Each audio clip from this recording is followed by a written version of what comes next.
Bom dia, queridos amigos, amados irmãos e irmãs. Hoje é quinta-feira da 14ª semana do tempo comum. Hoje é dia 9 de julho. Hoje também estamos fazendo a memória de Santa Madre Paulina. Santa Madre Paulina também é conhecida como Santa Paulina do Coração Agonizante de Jesus. Ela é a primeira santa considerada brasileira que foi canonizada. Então, nesta manhã de quinta-feira, eu peço licença para entrar na sua casa agora para lhes anunciar o Evangelho de Jesus Cristo, escrito segundo Mateus, capítulo 10, versículos de 7 a 15. Ouçamos. Naquele tempo, disse Jesus aos seus discípulos: Em vosso caminho anunciai, o reino dos céus está próximo. Curai os doentes, ressuscitai os mortos, purificai os leprosos, expulsai os demônios. De graça recebestes, de graça deveis dar. Não leveis ouro nem prata, nem dinheiro nos vossos cintos, nem sacola para o caminho, nem 2 túnicas, nem sandálias, nem bastão, porque o operário tem direito a seu sustento.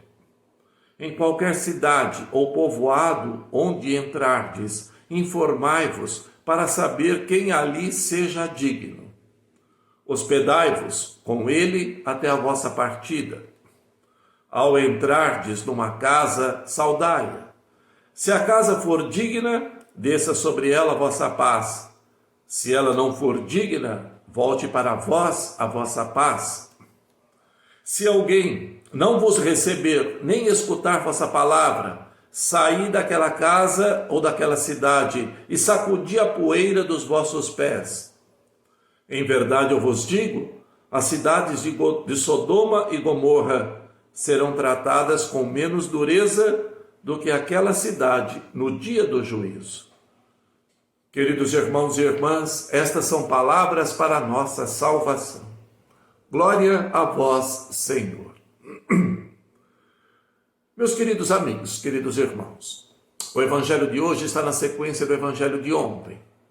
Estamos em pleno discurso de missão. Jesus havia chamado 12 de seus discípulos para serem os seus anunciadores do reino. Depois de serem chamados, Jesus estava dando instruções de como eles deveriam agir estando em missão. O Evangelho de hoje segue as orientações de Jesus para o exercício do trabalho missionário dos 12 discípulos que foram enviados por Jesus, agora também chamados de apóstolos. Então vejamos as orientações que Jesus Cristo estava dando aos seus apóstolos. Primeira orientação. Jesus aponta o conteúdo do anúncio. Os 12 estavam sendo enviados para anunciar que o reino dos céus está próximo. E Jesus aponta para eles quais seriam os sinais que deveriam acompanhar o anúncio da chegada do reino.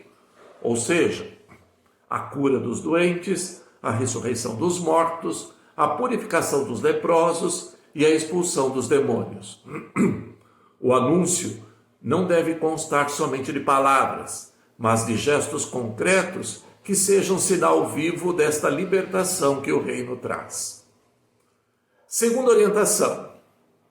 Aqui, Jesus faz um apelo à gratuidade.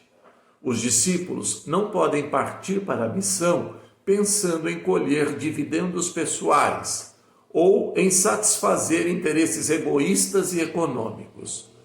A expressão recebestes de graça, dai de graça, convida a fazer da própria vida um dom gratuito ao reino, sem esperar nada em troca. Repare como em todo o discurso a missão dos discípulos aparece como um prolongamento da missão de Jesus. O anúncio que é confiado aos discípulos é o mesmo anúncio que Jesus fazia, o do reino. Os gestos que os discípulos são convidados a realizar para anunciar o reino são os mesmos gestos que Jesus Cristo fez. Ao apresentar a missão dos discípulos em paralelo e em absoluta continuidade com a missão de Jesus, Mateus convida a igreja, ou seja, os discípulos de Jesus de hoje e de sempre, a continuar na história a obra libertadora que Jesus começou em favor do homem. Terceira orientação. O missionário deve confiar em Deus e seguir seu rumo, sempre confiando na providência. Não leveis ouro, nem prata, nem dinheiro em vossos cintos, nem sacola para o caminho, nem duas túnicas, nem sandálias, nem cajado. O missionário somente levará consigo o sinal que o qualifica, ou seja, a palavra que ele anuncia e que deve gerar a paz. Quem o acolhe, acolhe o reino de Deus e todas as suas promessas de bênção. Quem não o acolhe, exclui-se de tudo. Por isso tem sentido a expressão sacudir a poeira dos pés. Esse gesto era simbolicamente utilizado pelos judeus quando ele deixava a sua terra e ia em território pagão. Ao voltar para a sua terra, eles sacudiam a poeira dos pés como gesto simbólico de quem deixara para trás a terra dos infiéis pagãos.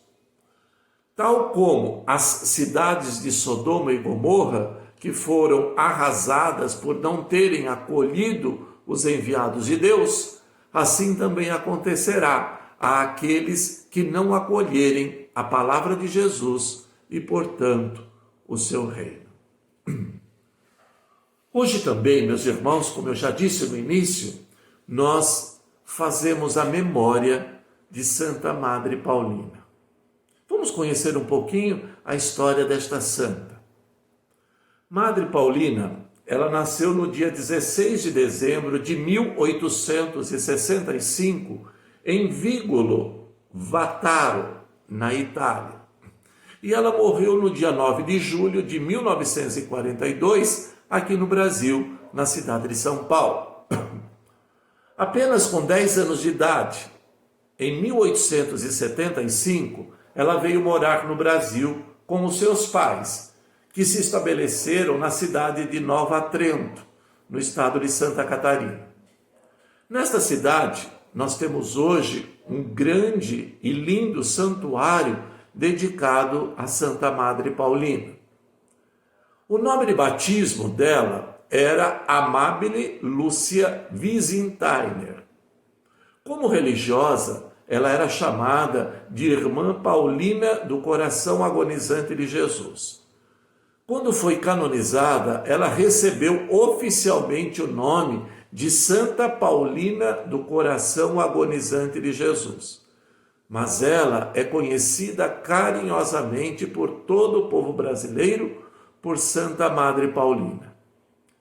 Ela foi canonizada no dia 19 de maio de 2002 pelo Papa João Paulo II. Ela ficou conhecida como a Santa Protetora das pessoas com câncer, porque ela teve 2 milagres reconhecidos pelo Vaticano de pessoas que foram curadas de enfermidades. Esses milagres confirmou a sua canonização. Mesmo não sendo ela nascida no Brasil, ela é considerada a primeira santa brasileira. Só por curiosidade, o primeiro santo genuinamente nascido no Brasil e que foi canonizado foi o frade franciscano Antônio de Santana Galvão.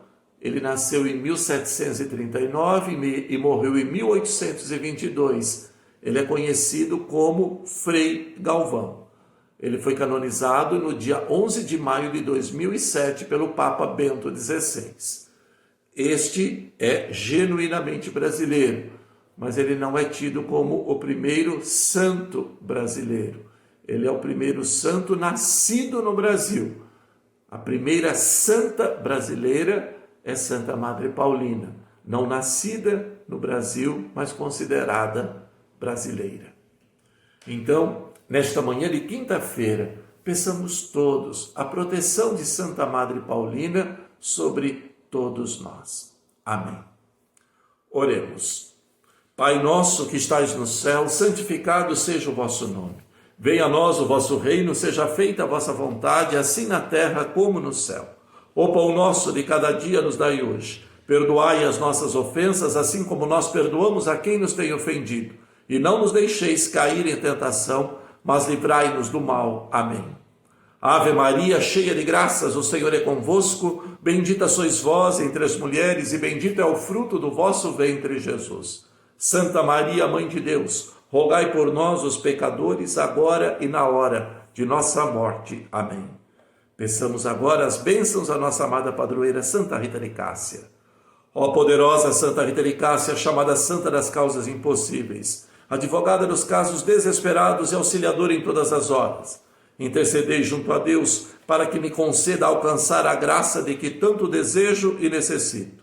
Concedei também a mim perseverança na oração e na caridade, que por sua intercessão e mérito eu possa amar os inimigos e enfrentar as tribulações desta vida com renovado espírito de oração e aceitação dos desígnios de Deus. Ó Santa Rita das Causas Impossíveis, intercedei por nós. Amém. O Senhor esteja convosco, Ele está no meio de nós. Por intercessão de Santa Rita de Cássia, por intercessão de Santa Madre Paulina, livre-nos o Deus Pai Todo-Poderoso desta pandemia que assola o Brasil e toda a humanidade, e nos conceda saúde e paz, em nome do Pai, do Filho e do Espírito Santo. Amém. Um bom dia a todos, queridos irmãos e irmãs, saúde a você e a sua família, paz e bem.